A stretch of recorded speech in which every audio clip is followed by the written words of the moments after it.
గుంటూరులోని అంబటి రాంబాబు ఆయన నివాసంలో మీడియా సమావేశాన్ని నిర్వహించారు. ఈ సందర్భంగా ఆయన మాట్లాడుతూ చంద్రబాబు నాయుడు మహా అద్భుతమైన నటుడు కాదు, రాజకీయాల్లో జీవించేస్తాడు, కానీ వైఎస్ జగన్ వ్యక్తిత్వం ఉన్న మనిషి, దేనికి తలవంచని మనిషి అని అన్నారు.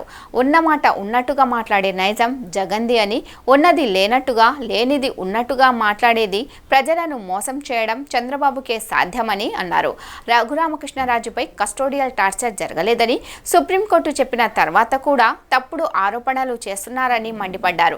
రచ్చబండ పేరుతో చెత్త భాష మాట్లాడింది రఘురామకృష్ణరాజు, దాన్ని ప్రోత్సహించింది ఎల్లో మీడియా. నారా చంద్రబాబు నాయుడు చేతిలో పప్పెట్లా మారిన త్రిబులార్ గత ముఖ్యమంత్రిని అవమానిస్తూ ఎన్నోసార్లు అసభ్యంగా మాట్లాడారు. చంద్రబాబును పొగుడుతున్న ఇదే రఘురామకృష్ణరాజు. జగన్మోహన్ రెడ్డి గారు చంద్రబాబు లాగా చీటర్ కాదు, జగన్మోహన్ రెడ్డి గారు చంద్రబాబు లాగా కన్నింగ్ కాదు, జగన్మోహన్ రెడ్డి గారు చంద్రబాబు లాగా మహా అద్భుతమైన నటుడు కాదు. పవన్ కళ్యాణ్ గారు ఎన్టీ రామారావు దాళ్ళు జీవించేస్తాడు ఈయన అంతే రాజకీయాల్లో. జగన్మోహన్ రెడ్డి గారు ఉన్నది ఉన్నట్టుగా మాట్లాడే మనిషి, వ్యక్తిత్వం ఉన్న మనిషి, దేనికి బెండుగానటువంటి మనిషి. కన్నింగ్ నేచర్ లేదు, ఉన్నమాట ఉన్నట్టుగా అంటాడు. ఎదుటివాడు బాధపడతాడేమో మాకు తెలియదు. చంద్రబాబు నాయుడు ఎలా కాదు, ఉన్నది లేనట్టు లేనిది ఉన్నట్టు అద్భుతంగా మాట్లాడి ప్రజల్ని మెప్పించడానికి ప్రయత్నం చేస్తాడు. దీర్ఘకాలంలో అది సాధ్యం కాదు. అలాంటి వ్యక్తిత్వం కలిగినటువంటి జగన్మోహన్ రెడ్డి గారిని నిత్యం విమర్శ చేసేటటువంటి కార్యక్రమం ఒక పక్కన పవన్ కళ్యాణ్ గారు, మరో పక్కన చంద్రబాబు నాయుడు గారు, వీళ్ళందరూ కలిసి కూటమిగా ఏర్పడి కుట్ర చేసి జగన్మోహన్ రెడ్డి గారి మీద అవాకులు చవాకులు పేలేటటువంటి ప్రయత్నం చేస్తున్నారు. ఆ రోజున రఘురామకృష్ణరాజు గారి చేత రచ్చబండ పెట్టించి నానాభూతులు తిట్టించినటువంటి వ్యక్తులు కూడా మీరే. ఇవాళ సోషల్ మీడియాలో మమ్మల్ని దూషిస్తున్నారు అని గగ్గోలు పెట్టి సోషల్ మీడియా కార్యకర్తల్ని తీసుకువెళ్ళి చిత్రహింసలు చేసి కస్టోడియన్ టార్చర్ చేస్తూ ఒక కేసు తర్వాత ఒక కేసు, ఒక కేసు తర్వాత ఒక కేసు ఇలా ట్రాన్స్ఫర్లు చేసి వేధిస్తున్నారే. మీరు ఇవాళ మాట్లాడుతున్నారు ఈ మాటలు. ఏ మాటలు? రఘురామకృష్ణరాజు గారి కేసులో కస్టోడియన్ టార్చర్ లేదు అని సుప్రీంకోర్టు చెప్పిన తర్వాత ఇవాళ మీరు మాట్లాడేటువంటి ప్రయత్నం చేస్తున్నారు. ముఖ్యమంత్రి గారు అంటే, ప్రస్తుతం ఉన్న ముఖ్యమంత్రి గారు చాలా సంస్కారవంతుడంట, చెత్త భాషను ప్రోత్సహించడంట, వ్యక్తుల్ని గౌరవిస్తాడంట, అసెంబ్లీకి రావాలంట. నువ్వు మాట్లాడిన చెత్త భాష, నువ్వు మాట్లాడిన అగ్లీ భాషని, నువ్వు మాట్లాడినటువంటి అన్పార్లమెంటరీ విధానాన్ని రచ్చబండలో సమర్థించింది ఎవరు? మా పార్టీ. నువ్వు మా పార్టీ ఉండి మా కండువా వేసుకొని మమ్మల్ని తిట్టి రెచ్చగొట్టి అనేకమైన, ఇవాళ మనం చెప్తున్నాం కదా, సోషల్ మీడియాలో పోస్టులు పెడుతున్నారు, మాట్లాడుతున్నారు, రోజు మీరు అరెస్ట్ చేస్తున్నారే, అంతకన్నా ఫిల్దీ లాంగ్వేజ్ రఘురామకృష్ణరాజు గారు వాడారు. నేను ఈ సందర్భంగా చెప్తాను, రఘురామకృష్ణరాజు గారిని నేను వ్యక్తిగతంగా ఏ అనను, కానీ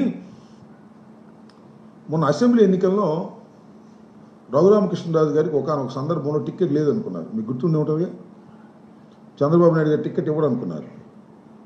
ఇవ్వడం అనుకున్నప్పుడు ఏం మాట్లాడాడే రఘురామకృష్ణరాజు గారు చంద్రబాబు నాయుడు గారి గురించి? ఏం మాట్లాడాడో గుర్తుందా మీకు? ప్రజలకు గుర్తుందా? చంద్రబాబు గుర్తుందా? పవన్ కళ్యాణ్ గారికి గుర్తుందా? ఏం మాట్లాడు? నాకే టికెట్ ఇవ్వలేనివాడు ఇంకా రాష్ట్రాన్ని ఏం పరిపాలిస్తాడు, నాకే టికెట్ ఇవ్వలేనివాడు ఇంకా రాష్ట్రానికి ఏం చేస్తాడు అనేటువంటి మాట మాట్లాడుతూ రాబోయే కాలంలో మీ సంగతి తెలుస్తాను అని. మీ సంగతి తెలుసుకుంటే అర్థం ఏంటి? నేను ఎంపీగా వైఎస్ఆర్ కాంగ్రెస్ పార్టీలో ఉన్నా నా చేత నువ్వే మాట్లాడించావు, ఇవన్నీ బయట తీస్తాను అనేటువంటి మాట మాట్లాడిన మాట వాస్తవమా కదా చెప్పని అడుగుతా ఉన్నా.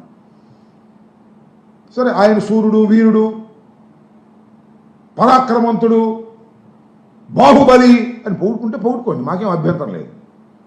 ఈ సందులో జగన్మోహన్ రెడ్డి గారిని ఎస్కోబారు, సైకో, నీచుడు ఇలాంటి మాటలన్నీ మాట్లాడేటువంటి ప్రయత్నం చేశారు. నేను ఇంకోటి కూడా మనవి చేస్తున్నా. సరే, ఆయన ఏమి రచ్చబండలో బాగానే మాట్లాడాడు, జగన్మోహన్ రెడ్డి గారిని ఏమీ అనలేదు అని పవన్ కళ్యాణ్ గారు, చంద్రబాబు నాయుడు గారు అందలుచుకున్నారా? చెప్పండి. ఆయనే అన్నా. నేను మనవి చేస్తున్నా, ఎన్నికలు అయిపోయిన తర్వాత, గెలిచిన తర్వాత జగన్మోహన్ రెడ్డి గారిని నేను వాడు వీడు అని చాలా భూషణలు మాట్లాడిన మాట వాస్తవం. నన్ను క్షమించండి, నేను ఇక నుంచి అలా మాట్లాడను. రాజశేఖర రెడ్డి గారి కుమారుడు అంటే నాకు గౌరవం. జగన్మోహన్ రెడ్డి గారు నాకన్నా వయసులో చిన్నవాడైన ముఖ్యమంత్రిగా చేశాడు, నేను పొరపాటు అయిపోయింది ఆయనే చెప్పాడు. దానికి ఏమంటారు? నేను మనవి చేస్తాను, దానికి ఏమంటారండి పవన్ కళ్యాణ్ గారు? ఇవాళ జగన్మోహన్ రెడ్డి గారిని దూషించాను, నాది తప్పేను అని ఒప్పుకున్నటువంటి ఆ పెద్ద మనిషిని ఇవాళ మళ్ళా ఆ పెద్ద మనిషిని అక్కడ కూర్చోబెట్టారు. మాకేం అభ్యంతరం లేదు, మీకు మెజారిటీ ఉంది, కూర్చోబెడుతున్నారు. ఏం మాట్లాడతారు మీరు? జగన్మోహన్ రెడ్డి గారి గురించి మాట్లాడతారా? జగన్మోహన్ రెడ్డి గారు ఎస్కోబారా? నేను మనవి చేస్తున్నా చంద్రబాబు నాయుడు గారు, మీ అంత ఎస్కోబార్ నేను మనవి చేస్తున్నా. 100 ఎస్కోబార్లు, 1000 మంది చీటర్లు, 1000 మంది, 1,00,000 మంది దౌర్భాగ్యులు, ఈ ప్రపంచంలో ఉన్నటువంటి దోపిడీ దొంగలు అందరినీ కలిపి రుబ్బి పొడుకోబెడితే బొమ్మ వేస్తే సాక్షాత్తు చంద్రబాబు నాయుడు గారు వస్తారు. ప్రజల్ని మోసం చేసినటువంటి వ్యక్తి చంద్రబాబు నాయుడు గారు. పదవి కోసం ఏ గడ్డైనా కరిచేటటువంటి మనస్తత్వం కలిగినటువంటి వ్యక్తి నారా చంద్రబాబు నాయుడు గారు.